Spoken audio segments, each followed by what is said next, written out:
Assalamualaikum everyone, this is your boy Rahat Ali आरई। Hope guys you doing well. Welcome to another vlog. So आज हम आए हैं हनी भाई के पास। हनी भाई का पूरा नाम अब्दुल हन्नान है और हम इनका फार्म हाउस घूमने आए हैं। गायें भैंसे तो आपने हर जगह देखी होंगी, लेकिन एक बंदा शौकिया रखता है ना, तो यहाँ पे क्या क्या ये हम सुनेंगे अब्दुल हन्नान की ज़ुबानी। अस्सलाम वालेकुम। वालेकुम सलाम। रात भाई आप आए, आपका शुक्रिया। Thank you. और आपको अभी लेके चलते हैं अंदर, आपको दिखाते हैं हमारे पास क्या क्या चीज़ें हैं। जी हम चल के देखते हैं अंदर क्या क्या चीज़ें हैं। ये आपने कब से स्टार्ट किया, कैसे इस चीज़ का शौक हुआ, फार्मिंग में आए, मतलब एक नया एक्सपीरियंस करने का दिल चाहा? जी यार, वैसे ज़मीनें तो हमारी थी काफ़ी अरसे से ना, तो हम लोगों ने मुकादे भी दी थी, कभी इस तरफ रुझान ही नहीं था ज़मीनों की तरफ। शौक़ तो था जानवरों का, पहले भी था, बचपन से शौक़ था जानवरों का। घर पे कभी चूहे रख लिए, ये रख लिया।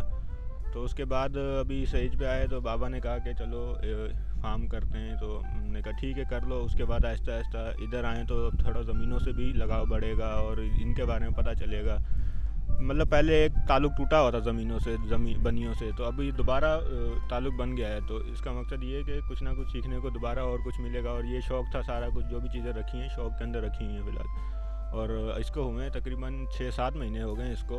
कंस्ट्रक्शन तो इसकी साल से शुरू है, पर उसके बाद फिर आहिस्ता आहिस्ता सामान, कोई कभी वो चीज़ रख ली, कभी वो, ऐसे करके 6 महीने इसको हो गए ऐसे करके। अभी भी हन्नान भाई ने बताया कि यहाँ पे थोड़ी रेनोवेशन अभी रहती है। 1-1.5 साल के बाद हम इसको देखेंगे तो ये पूरा बिल्कुल डिफरेंट मंजर पेश करेगा। ज़मीनें हो, उनसे ताल्लुक़ ना हो, ये कोई मज़े की बात नहीं। तो ये बहुत अच्छी बात की कि ज़मीनें थी, ताल्लुक़ नहीं था, और अब इनसे ताल्लुक़ बनाया है और दोबारा यहाँ पे फार्म हाउस बनाया है। और इसमें क्या क्या चीज़ें हैं, मुर्गियाँ कौन सी हैं? यार इसके अंदर मुर्गियाँ अपने पास एक तो जो अपन देसी होती हैं अपनी सिंधी में जो रखते हैं वही हैं, और दूसरी है कि एस्ट्रोलॉप नस्ल है जो ऑस्ट्रेलिया की नस्ल है। ब्लैक कलर की जो होती है? जी, ब्लैक कलर की जो एस्ट्रोलॉप कहते हैं उसको, ऑस्ट्रेलिया की नस्ल है, वो है अपने पास। और बाकी बकरियां हैं और गायें भैंसें हैं, और देसी मुर्गियां तो वैसे ही जो हैं वही हैं। और अभी इसमें कितने जानवर हैं और कितना इनको एक्सटेंड करने का कितना प्लान है, कहाँ तक लेके जाना है? यार फार्म का आप साइज़ देखें तो आपको अंदाज़ा हो जाएगा कि एक्सटेंड कितना करने का हमारा प्रोग्राम है। पर थोड़ा सा अंकल कायदे आज़म ने थोड़ा परेशान कर दिया बीच में आगे तो इस वजह से हम लोगों ने अभी आहिस्ता आहिस्ता जो स्टेप बाय स्टेप ऊपर जाएंगे। इसको इंशाल्लाह हमारा प्रोग्राम तो फोकस फुल इसी के ऊपर है कि हम जल्द से जल्द इसको जितना एक्सपेंड करें। लेकिन बस वो बात वही अंकल कायदे आज़म पे आ जाती है ना आखिर में आके, तो उस पर डिपेंड है अभी आहिस्ता आहिस्ता। चलें जी, आपको अंदर लेके चलते हैं और हन्नान भाई के साथ हम भी चलते हैं, आपको फॉर्म घुमाते हैं। नुमान भाई भी हमारे साथ मौजूद है। चलें नुमान भाई? जी चलें। भैया। बोर्ड पहले दिखा दें। असगर अली गुलाम मोहम्मद आरई, डे नंबर 166, तहसील डिग्री है। अगर आपने आना है तो डिग्री से कितना 7 किलोमीटर दूर है ना? डिग्री से 8 किलोमीटर है। कंगोरो शाख है ना, जो कंगोरो शाख पे आके वो पटरी सीधी लेकर आएंगे तो पहला बोर्ड ही है कि ये रास्ते में, और कोई बोर्ड ही नहीं है। आप लोगों का फेसबुक पे पेज भी आई थिंक? जी, असगर अली लाइव स्टॉक के नाम से पेज है फेसबुक के ऊपर।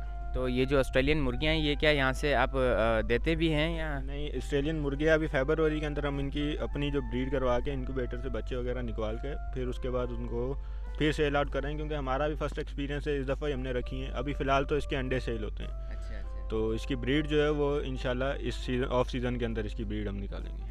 चलें जी, आपको अंदर लेके चलते हैं। और ताजिर बरादरान भी हमारे साथ आए हैं, एक जायज़ा लेना, उनसे भी आपको मिलवाते हैं। चलें जी, ताजिर बरादरान भी हमारे साथ आए हैं। तो हमारे साथ जो आए ताहिर भाई ताजिर हैं, तो इन्होंने क्या एक्सपीरियंस, आपने पूरा फार्म घूम लिया है, हमने तो अभी व्यूअर्स को घुमाया नहीं, अभी घुमाएंगे। आपने पूरा घूम लिया, इसको क्या ऑब्जर्व किया है, क्या इसमें आपने निचोड़ निकाला है?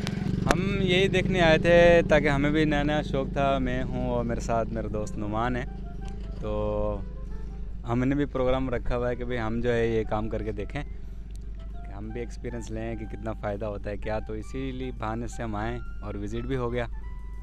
माशाल्लाह यहाँ तो बड़ा सेटअप है, अच्छा है माशाल्लाह। तो इंशाल्लाह हमारा भी प्रोग्राम है कि हम ये काम करके देखें।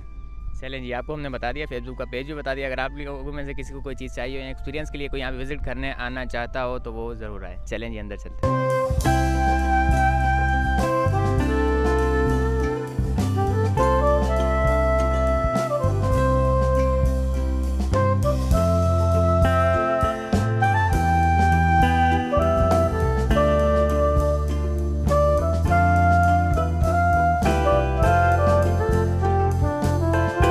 ये तो ड्रोन शॉट आपने देख लिया। हम फॉर्म के अंदर आ चुके हैं और आपको एक साइड बाय साइड विजिट करवाते हैं। और ये ट्रायंगल शेप में बना हुआ है, जैसा कि आपने ड्रोन शॉट में देखा होगा। तो हम पहले आपको ये वाली साइड विजिट करवाते हैं। जी हन्नान भाई, यहाँ पे क्या क्या चीज़ें हैं? इस तरफ ये किस चीज़ का शेल है? ये बकरियों के लिए शेल है। अच्छा। और इसमें फ़िलहाल तो थोड़ी बहुत ही बकरी हैं, इसको भी इंशाल्लाह एक्सपेंड करेंगे जितना हो सकेगा। और प्रोग्राम है काफ़ी। तो ये मुर्गियाँ भी इसके अंदर हैं और बकरियाँ भी? मुर्गियाँ असल में ये 7 वाला शेड मुर्गियों का है, तो वो खुलती है ना दिन के टाइम, सारा दिन बाहर ही होती हैं, तो वो इसलिए फिर घूमती फिरती रहती हैं, कहीं इधर आ गई उधर आ गई। जो मुर्गी घूमती फिरती होगी वो सेहतमंद होगी मुर्गी। अच्छा, इनको बाउंड नहीं करते? अच्छा, इनकी पूँछ कटी हुई है या उसकी पूँछ कटी हुई है? नहीं, इनकी तकरीबन थोड़ों की पूँछ कटी हुई है। उसकी वजह ये जिनसे हमने पहले ख़रीदारी की ना, उन्होंने काटी हुई है, तो बारिश के अंदर कोई फंगस वगैरह या ऐसे कोई बीमारी की वजह से काटी है। अच्छा अच्छा, चलें जी दूसरे शेल की तरफ बढ़ते हैं। वो है मुर्गियों का, उसमें टोटली मुर्गियाँ हैं, तो उसमें लेके चलते हैं आपको। इसमें तो ठीक ठाक मुर्गियाँ हैं, इसमें तो ब्लैक एंड ब्लैक कितनी खूबसूरत लग रही हैं। रेड इनका ताज है और ब्लैक कलर की ये मुर्गी है, बड़ी खूबसूरत लग रही है। ये डरे आती हैं? वही देसी मुर्गी वाला हिसाब किताब है इनका भी। अच्छा, चलें जाएँ आपको अंदर से विजिट करवाते हैं। ये अभी आधी से ज़्यादा तो बाहर घूम रही हैं, तो बाकी ये थोड़ी बहुत अंदर है, क्योंकि धूप है ना, धूप में ये ज़्यादा बाहर नहीं आती। जैसे थोड़ी छाँव होगी ना, तो फिर ये आहिस्ता आहिस्ता बाहर जाएगी वो उस तरफ थोड़ा खाने पीने के लिए। तो इसको क्या कहते हैं, ऑस्ट्रेलियन मुर्गी कहते हैं? नहीं, इसको एस्ट्रोलोब कहते हैं, ये नस्ल ऑस्ट्रेलियन है। अच्छा अच्छा। हाँ, तो ये अंडा कहाँ पे देती हैं ये? यहीं? अंडे के लिए टोकरियाँ लगाई हुई हैं। अच्छा इनका अंडे का भी फ़िलहाल तो टाइम तकरीबन ख़त्म हो चुका है, अच्छा। क्योंकि ये अंडा 2 बजे तक तो देती हैं, उसके बाद तो फिर ये कोई किस्मती कोई मुर्गी अंडा दे दे। इस टोकरियों के अंदर देती हैं अंडा, बस इधर अंडा देती हैं, बाकी घूमती फिरती। अच्छा, इनका टाइम है मतलब कि 12 बजे तक ये अंडा देंगी बस? नहीं, कभी होता है शाम को मगरिब के टाइम भी अंडा दे देती है कोई मुर्गी। इनका वैसे साल में कोई टाइम पीरियड होता है कि इतने टाइम ही अंडा देंगी? इनका गूगल के मुताबिक साल के अंदर ये 270 अंडे देती हैं, गूगल के मुताबिक, क्योंकि ये दुनिया में सेकंड नंबर पे आती है अंडे के हिसाब से। एक तो मिस्री होगी, आपको पता होगा। वो 3rd नंबर पे आती है अंडे के हिसाब से, तो ये 2nd नंबर पे आती है। और फर्स्ट पे कौन सी है? फर्स्ट पे मुझे खुद नहीं पता। चलेंगे आप दूसरे शेल में लेके चलते हैं।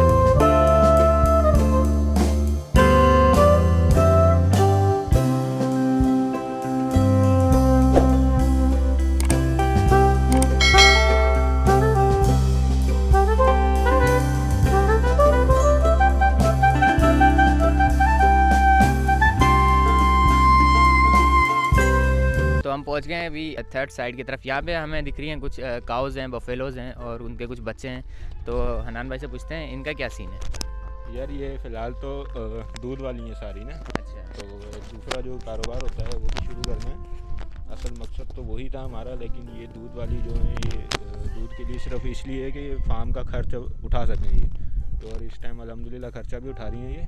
अच्छा, तो ये सिर्फ दूध के लिए हैं ये, और ये जो बच्चे वगैरह ये तो वैसे ही बड़े होंगे, ये इसमें प्रॉफिट होता है असल। ये सारी दूध के लिए रखी हुई हैं या नहीं, ये सारी दूध देती हैं इस टाइम, जितनी भी इधर खड़ी हैं ना भैंसें और गायें सब दूध देती हैं। बाकी जो मेल हैं वो तो छोटे हैं अभी, वो बड़े होंगे फिर उसको ईद के ऊपर बेचेंगे। गायें और भैंस में क्या फ़र्क है, कितना दूध देती हैं एक टाइम पे? यार गाय और भैंस में ऐसे है कि गाय का दूध जो है ना वो भैंस की बनिस्बत ज़्यादा ताकतवर होता है। अच्छा, गाय का दूध ज़्यादा ताकतवर होता है? जी, गाय का। ये हमारे इधर लोगों को पता नहीं है, लोग भैंस की डिमांड बहुत करते हैं, नहीं हमें भैंस का चाहिए।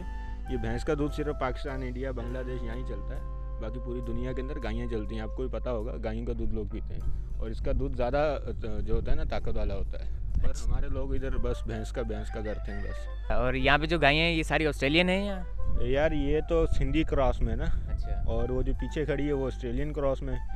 ऑस्ट्रेलियन क्रॉस का बच्चा ये वाला है, और ये माशाल्लाह इसको मतलब ये प्योर बच्चा लग रहा है मुझे इस वक्त, तो क्योंकि हमने भी ये पहले किसी ने लगी हुई थी तो ली थी हमने। अच्छा अच्छा। तो अभी तक कहीं बड़ा होगा फिर पता चलेगा। और ये सिंधी का बच्चा ये वाला है। अच्छा, ये इसको थोड़ी सी बारिशों के अंदर असल में कमज़ोर हो गया था इसलिए इतना है, वरना ये हालांकि छोटा है फिर भी उससे बड़ा लगता है। तो हमने आपको ये बफेलो काउस का सेक्शन था ये भी विजिट करवा दिया। अब हम चलते हैं अपने, ये भी इन्हीं का सेक्शन है, बस रात में अंदर होती हैं, आई थिंक दिन में बाहर होती हैं ऐसे। दिन को बस जिस टाइम इनकी धुआई का टाइम होता है, दूध निकालने उस टाइम ये बाहर होती हैं। जी जी। बाकी ये जब खाना पीना होता है तो अंदर इनका सेटअप बना हुआ है, खाने के लिए खुलियाँ बनी हुई हैं अंदर होती है। ये सर्दियों से बचने के लिए इनके ये तंबू वगैरह सारे बंद किए हुए हैं सर्दियों में, ताकि ये सारा आप लोगों ने खुद मैन्युफैक्चर किया है इधर उधर या ये? नहीं, ये तो बिल्कुल ज़ीरो थी ज़मीन, झाड़ियाँ थी इधर, तो ये सब कुछ आके एक ज़ीरो से स्टार्ट करना वो हमारे लिए थोड़ा था तो मुश्किल, और बड़ी ज़्यादा कुछ एक्स्ट्रा खर्च हमारे इसके ऊपर हो गए। एक तो ज़मीन, एक तो ये झाड़ियों वाला गैराबाद थी ज़मीन, उसको लेवल करवाना, सीधा करवाना, ऊपर से एरिया भी आपने देखा 1.5 एकड़ का एरिया है, इसको सीधा करवाने पे, कंस्ट्रक्शन करने पे। बाकी हमने ये एक अच्छा चीज़ किया है कि एक ही दफ़ा अच्छी वाली चीज़ कर ली है। ऐसा नहीं है कि जो कहते हैं ना सस्ता रोए बार बार, महंगा रोए एक बार, वो वाला हिसाब किताब है। एक दफ़ा कर दिया है, लेकिन इतना कर लिया है कि अल्हम्दुलिल्लाह 20-25 साल इसको कोई मसला नहीं है, मतलब मजबूती से सब चीज़ें बनवा ली। चलें जी, आपको ये हम दिखा रहे थे यहाँ पे रात को जो गायें वगैरह होती हैं, गायें बफेलो जो भी होते हैं, उनके बच्चे वगैरह यहाँ पे होते हैं। और इनमें एक में नमक पड़ा हुआ है, इसकी किसी किसी में नमक पड़ा है, इसकी क्या हकीकत है? ये उस में नमक है जिसमें आगे भैंस बांधी होगी, इसमें पड़ा होगा। ये मतलब जो हाजमे के लिए होता है जानवर के ना, तो वो अच्छा। जब उसको ज़रूरत लगती है ना तो ये नमक चाट लेती है खुद ही। उसे ज़रूरत महसूस होगी, वो नमक चाट लेगी, उसके बाद उसका हाजमा सही हो जाएगा। ये रेनोवेशन आपने कितने साल पहले करवाई थी? इसको अभी ये स्टार्ट हुआ था पिछले मार्च से स्टार्ट हुआ था, अच्छा और अब मार्च आने वाला है दोबारा, अच्छा, मतलब साल हो गया इसको। साल हो गया है। चलें जी, अब आपको हम थर्ड सेक्शन घुमाते हैं। सेक्शन तो तकरीबन कंप्लीट हो गए। यहाँ पे मोर भी हैं जिनके बारे में हमने आपको बताया नहीं, और आपको मोर घुमाते हैं। और थोड़ा सा जो और तो फिलहाल तो ना होने के बराबर है। एक दो जोड़ी थी हमारे पास, एक वो कुत्ती आई थी कोई, उसने पकड़ लिया, खा गई वो। अच्छा और अभी तो बेचारी एक ही है मोरनी, और 2 मोर मैंने हाथ किए हैं, पर वो सिर्फ लाने वाले हैं, अच्छा तो वो लाएंगे, उनका भी अलग सेटअप है। और उसके बाद प्रोग्राम आगे लंबे लंबे काफ़ी हैं। जो अपने ये बजीज़ वगैरह होते हैं, इनका सेटअप लगाने का भी प्रोग्राम है। और बाकी हिरन वगैरह तो शौक में ऐसे ही रखने का है। प्रोग्राम बहुत हैं, बस अल्लाह पाक हिम्मत दे। इंशाल्लाह कुछ सालों के बाद हम इसको देखेंगे तो ये बिल्कुल चेंज नज़र आएगा। तो ऐसे होता है स्टार्ट में, मतलब आपने कभी मंजिल तामीर करनी हो तो बस पहली ईंट लगानी होती है, वो ईंटें लगना शुरू हो गई हैं। आगे आगे देखें इंशाल्लाह। और हमारा तो इस फील्ड से कभी ज़िंदगी में ताल्लुक़ ही नहीं ना पड़ा, और ज़ीरो से स्टार्ट करना थोड़ा ज़्यादा मुश्किल होता है। एक आपको 50% 70% स्टार्ट मिल जाए, कोई काम शायद मेरे दादा अबू का थोड़ा कोई हो वाड़ा, उसको देखते देखते बिल्कुल कुछ भी नहीं था। ज़ीरो से स्टार्ट करना थोड़ा ज़्यादा मुश्किल होता है। ज़्यादा मुश्किल। हाँ जी, चलें जी, आपको लेके चलते हैं लास्ट सेक्शन की तरफ।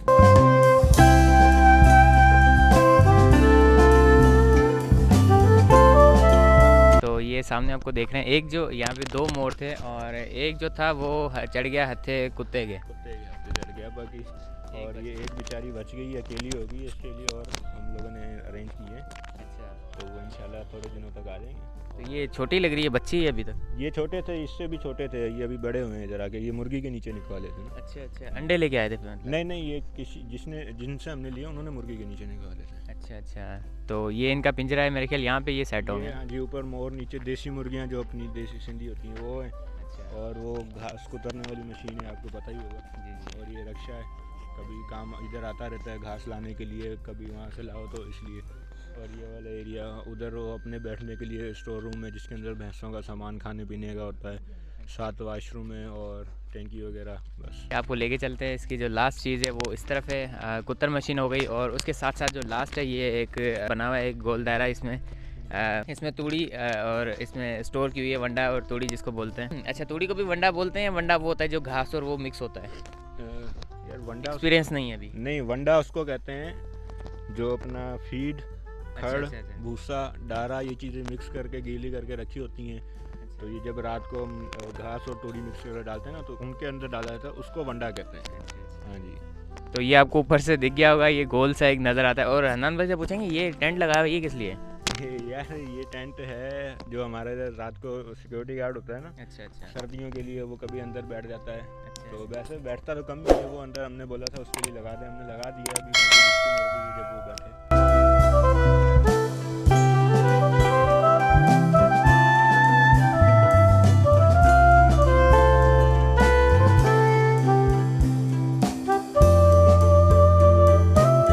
फाइनली फॉर्म तो आप लोगों ने घूम लिया, अब आपको इनके ऑनर के साथ मिलाते हैं। तो हमारे साथ मौजूद हैं। अस्सलाम वालेकुम। वालेकुम अस्सलाम। सबसे पहले तो आप लोगों का शुक्रिया कि आपने हमें इज़्ज़त बख्शी और हमारा फार्म देखा। जैसा कि आपने देखा कि ये अभी इनिशियल स्टेज पर है, इसमें अभी काफ़ी बढ़ोतरी की गुंजाइश है। तो मैं बेसिकली गवर्नमेंट टीचर था और कबल अज़ वक्त रिटायरमेंट मैंने इसीलिए लिए ताकि अपने इस कारोबार को बढ़ा सकूं, क्योंकि कारोबार में अल्लाह ताला ने बड़ी बरकत रखी है और हम भी बड़े पुरुमीद हैं कि इंशाल्लाह इसको जब हम एक्सटेंड करेंगे तो अल्लाह ताला इसमें बरकत डालेगा। और वैसे भी पाकिस्तान में हम देखते हैं कि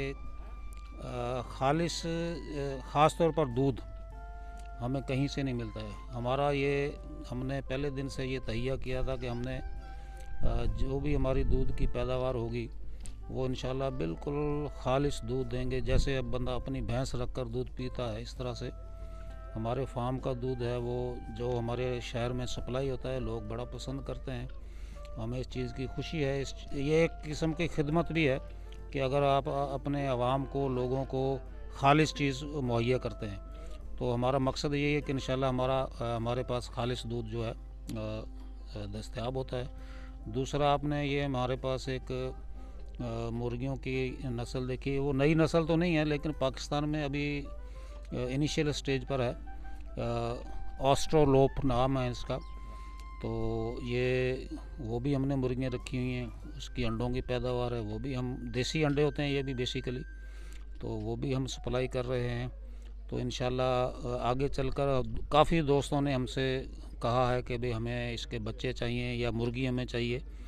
तो अभी हम नेक्स्ट 2 मंथ में हम इसकी हैचिंग करवाएंगे मशीन के ज़रिए। तो जिन जिन दोस्तों को चाहिए होगी वो इंशाल्लाह उनको फराहम करेंगे। ये अंडों की तादाद के लिहाज से दुनिया में 2nd नंबर पर है ये ऑस्ट्रोलोप।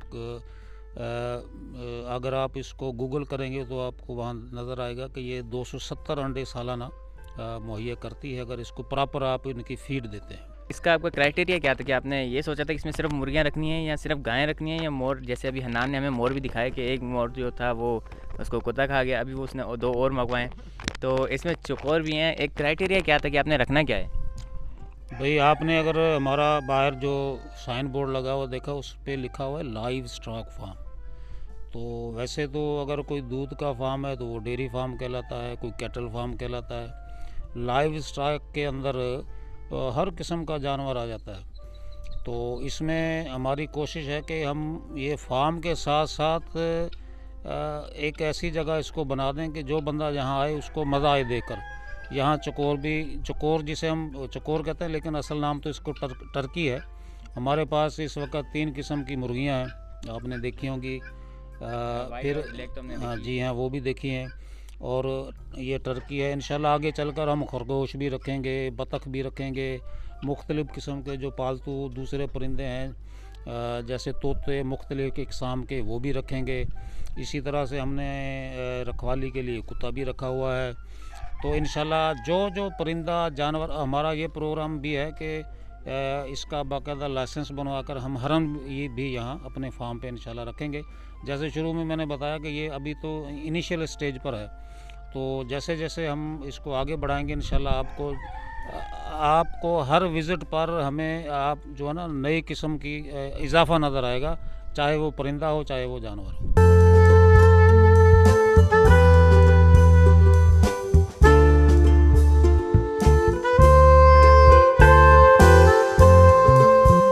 सर इतना बड़ा माशाल्लाह आपका फॉर्म है, इसकी सिक्योरिटी के हवाले से आपने क्या इकदाम किए हैं? जी वो तो आप कोई भी प्रोजेक्ट इस तरह का करते हैं, ज़ाहिर है उसमें सिक्योरिटी का इशू होता है। उसके लिए हमारे पास रात में एक गनमैन हमने रखा हुआ है, और उसके अलावा कुत्ता जो है वो हिफाजती नुक्ता नज़र से आपको पता है कि चौकीदारी का काम करता है। इसके साथ साथ हमने एक एमरजेंसी अलार्म लगाया हुआ है, जो आपने अक्सर पुलिस की गाड़ियों में सुना होगा। चूँकि ये देहाती इलाका है, चारों तरफ आबादी है, अगर वो अलार्म इस नुक्ता नज़र से लगाया, अगर खुदा न खास्ता कोई इस तरह का बंदे को शक व शुबा पड़ता है, कोई चोर या इस तरह की चीज़ नज़र आती है जहाँ पर कुत्ता और गनमैन होने के अलावा चूँकि हमने चारों तरफ आबादी को भी अलर्ट करना होता है, तो उसके लिए हमने एक वही पुलिस और टाइप अलार्म लगाया हुआ है, जिसका जो रिमोट कंट्रोल है, आप इस पूरे फार्म में कहीं भी खड़े होंगे तो वो आप बजा देंगे तो वो उसकी आवाज़ तकरीबन 2 किलोमीटर तक जाती है। तो वो बजाने से ना सिर्फ वो आवाज़ सुनकर चोर भागेगा, बल्कि चारों तरफ के जो लोग हैं करीब की आबादी वाले, वो भी अलर्ट हो जाएंगे। और ये भी एक सिक्योरिटी नुक्ता नज़र से अच्छी चीज़ है। जो उसकी आवाज़ शायद मैं आपको बजा कर दिखाता हूँ, ये रिमोट है उसके लिए। तो अगर हम इसको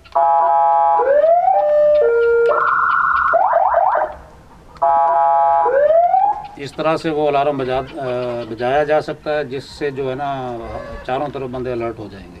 सर इसको मैन्युअली ऑपरेट करना पड़ता है या उसके और भी जैसे किसी का हाथ लग जाए दीवार के ऊपर या ऐसे भी इसको कर सकते हैं? अगर नहीं, इस तरह से नहीं है, ये बस आप जो चौकीदार है रात का उसके पास होगा। अच्छा। वो चाहे फार्म में किसी जगह पर हो, चूँकि रिमोट कंट्रोल है, इसकी तकरीबन 200 मीटर की रेंज है, 200 फुट की, सॉरी, तो 200 फुट से जो है ना जिस तरह से रिमोट से हम कंट्रोल करते हैं वो उसको बजा सकता है।